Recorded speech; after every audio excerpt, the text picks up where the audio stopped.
अस्सलाम वालेकुम स्टूडेंट्स, हम पढ़ रहे हैं biology chapter number 4 SSC part 1 और आज का टॉपिक है न्यूक्लियस। एमसीक्यू के लिए हमेशा याद रखिएगा कि nucleus is the largest organelle in the cell and contains genetic information which is DNA। Nucleus basically distinguish eukaryotic cells from prokaryotic cells because prokaryotic cells में true nucleus नहीं होता और eukaryotic cells में true nucleus होता है। ये बात हमने अपने lecture difference between eukaryotes and prokaryotes में पढ़ी थी। न्यूक्लियस की जो मेम्ब्रेन होती है, जो लेयर होती है, जो कवरिंग होती है, उसे हम न्यूक्लियर मेम्ब्रेन भी कहते हैं और न्यूक्लियर एनवेलप भी कहते हैं। और इन एनवेलप्स में कुछ पोर्स होते हैं, इस मेम्ब्रेन में कुछ पोर्स होते हैं, कुछ सुराख होते हैं जिन्हें हम न्यूक्लियर पोर्स कहते हैं।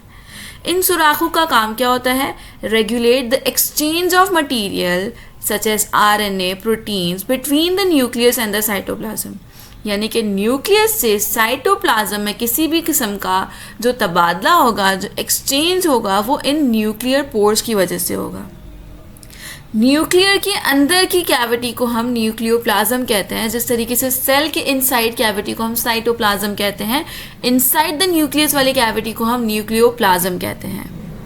और न्यूक्लियस में ही एक छोटा न्यूक्लियस होता है which is the aggregation of RNA, उसे हम न्यूक्लियोलस कहते हैं।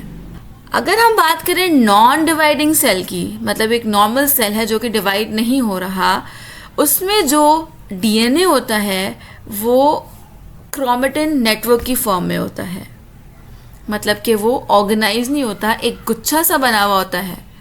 और अगर हम डिवाइडिंग सेल की बात करें तो यही गुच्छा डिवाइडिंग सेल्स में ऑर्गेनाइज मैनर में आ जाता है, जिसे हम क्रोमोसोम्स कहते हैं।